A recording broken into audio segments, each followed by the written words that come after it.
Good morning, everybody. So we are going to try out our video read aloud today. You guys all voted last week and decided on book one of Because of Mr. Terupt. I'm going to start that today. It's broken up into months, and then also the chapters are based on different characters. So we're going to be starting with part one.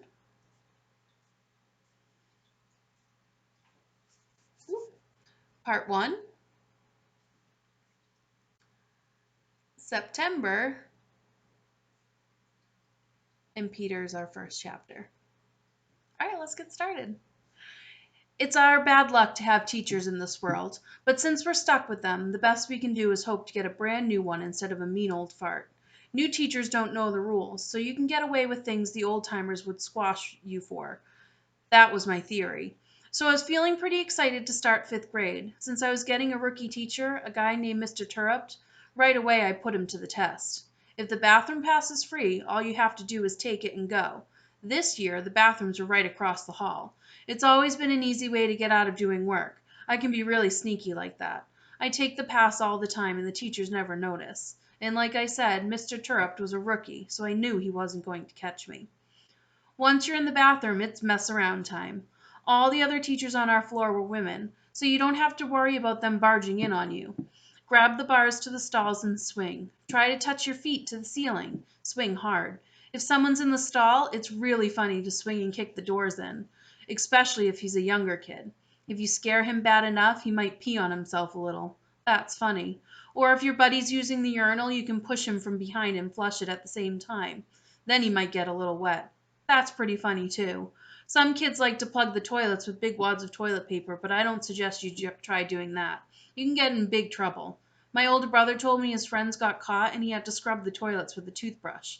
He said the principal made him brush his teeth with the toothbrush afterwards, too.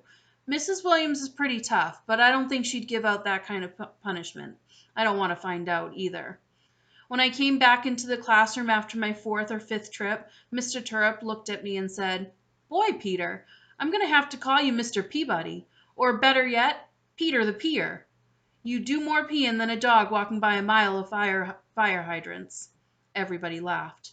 I was wrong. He had noticed. I sat down. Then Mr. Terupt came over and whispered in my ear.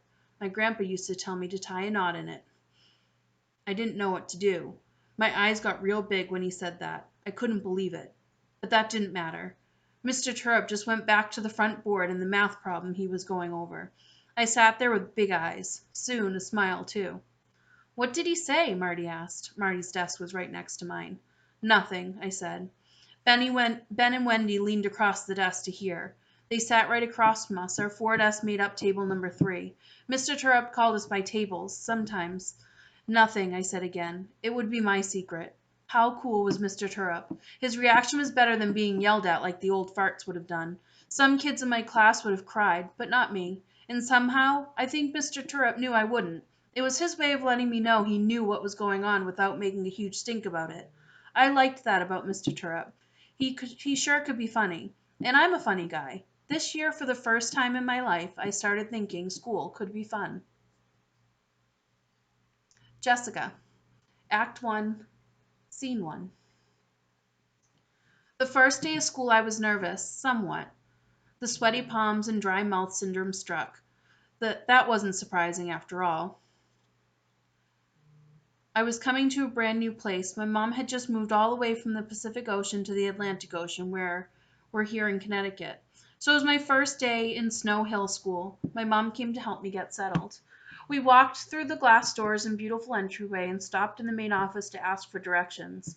A red-haired woman who proved to be exceptional at multitasking greeted us with a smile and a slight nod. She didn't think She did this while the phone rested between her ear and her shoulder, allowing her hands to scribble notes from a conversation she was having in her free ear with the brown-haired lady standing next to her.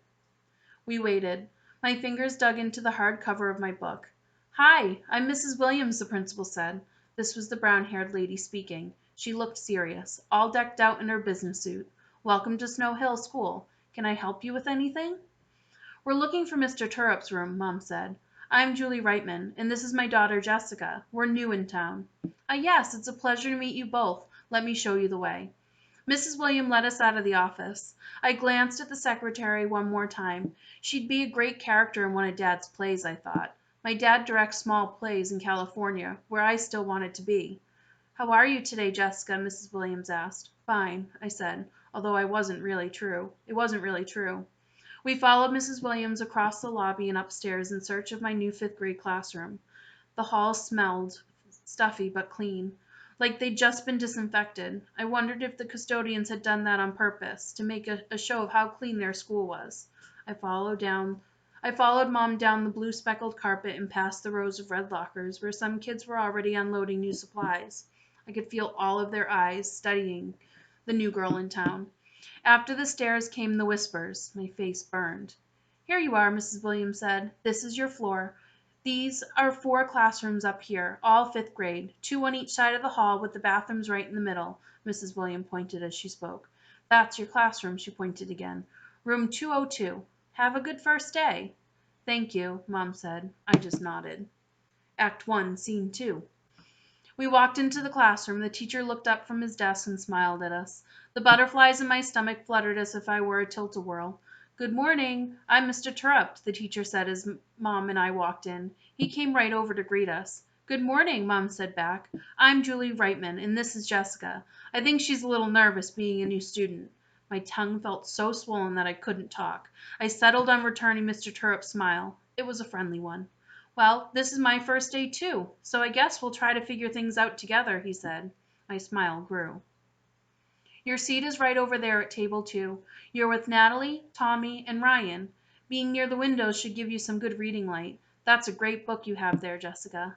I looked down at my book, A Wrinkle in Time. I rubbed my hand over the cover. "I really like happy endings," I said. "Me too," Mr. Terupt said. "I'll do my best to give you a happy ending this year." I smiled again. I couldn't believe it. My teacher was new, too, and he liked what I was reading. I don't know why, but somehow he made my butterflies disappear, and my tongue shrank. Things were going to be okay. Luke. I like school. I'm good at it. I get all A's. So when Mr. Terupt announced our first math project, I was excited. Dollar words was crazy. Definitely not a worksheet problem like all the others I'd been given. Not even close. We had to assume that the letter A was worth 1 cent, B 2 cents, C 3 cents, and so on, making the letter Z worth 26 cents. The challenge was to find words that equaled $1 when you could add up their letter values. Not 99 cents or a dollar, 1 cent and 1 cent, but $1 exactly. Mr. Terupt gave us time to get started. He wanted to make sure we understood the project, and he said he wondered who would be the first one to find a dollar word. I immediately made a data table of all the letters and their corresponding values, a quick reference for me. Then I started putting down any word that came to mind that had some of the bigger letters in it. Pretty equals 104, walnut equals 91, Mr. equals 84. Then I thought, hey, wait a minute. What if I just tack on the letter S? Misters equals 103. No good. But very close. I figured this could still be a worthwhile strategy for other words. So there I was cranking out words, trying to find the first dollar word of the year. When what do I hear? Peter and Alexa. This is the 4th year Peter's been in my class, and my 3rd time with Alexa. Peter's funny, but sometimes he gets to be too much. If I'm concentrating on my work and he just wants to joke around, it annoys me. But I like him. He's fun, and he's no stranger to trouble. Alexa, on the other hand, is always involved in some girl war. That stuff I don't get. She loves to wear flashy clothes, dresses, skirts, fancy shoes, and she always has the accessories to go with them. And she says the word like way too much. Alexa isn't a stranger to trouble either. She and Peter are a good match. Peter elbowed Alexa. Then I heard him whisper a word to her. That's not even close to a dollar, I thought. 53, Alexa said. No good. Try. Were they crazy? They were trying out rude words and giggling the whole time. I just knew they were going to get caught. That's no good either, Peter said. Maybe. What a butthead. As soon as I thought it, I knew it was a word worth calculating. Sure enough, butthead equaled 81. I tacked on the S. There wasn't just one butt head, but two butt heads. $1 word. I was just about to call out that I had found one when Peter beat me to it. I've got a word, he yelled. Buttocks. He strutted to the board, like he was the coolest thing since sliced bread, and wrote it in for the class. Buttocks, he said. Again. Buttocks. Peter went on to demonstrate how the word added up to $1. Mr. Terupt didn't interrupt.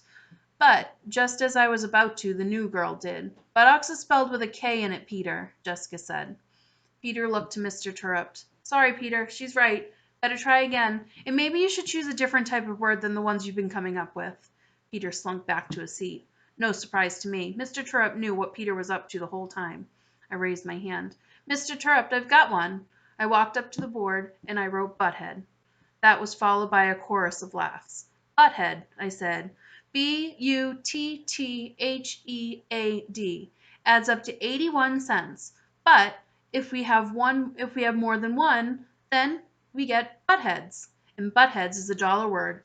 Just ask Peter and Alexa. Mr. Terupt snickered. That's enough, Luke.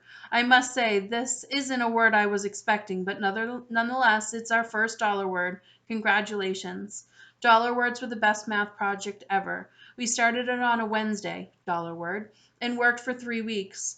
Through trial and error, a few strategies that I learned along the way, and some helpful hints from Mr. Terupt, I broke the record for the most $1 words. My final poster was covered with 54 of them. Mr. Terupt looked at my work and smiled. Luke, this is excellent. $1 word. You are the $1 word champ. All right, so I'm going to stop there, and that gives me an idea. Let's see if we can come up with some $1 words down in the comments. So you can post onto the Google Classroom underneath the video. So the rules is that each letter is worth the number it is in the alphabet. So A is the first letter, so it's worth 1. B is the second letter, so it's worth 2. C is the third letter, so it's worth 3. All the way to Z. Z is the 26th letter, so it's worth 26 cents. So see if you can come up with appropriate school words that are worth $1. Let's see how many $1 words we can get up today. All right. I think that went all right. I'll probably get a little bit better at this as we go along. I look forward to hearing what some of your $1 words are. See you tomorrow.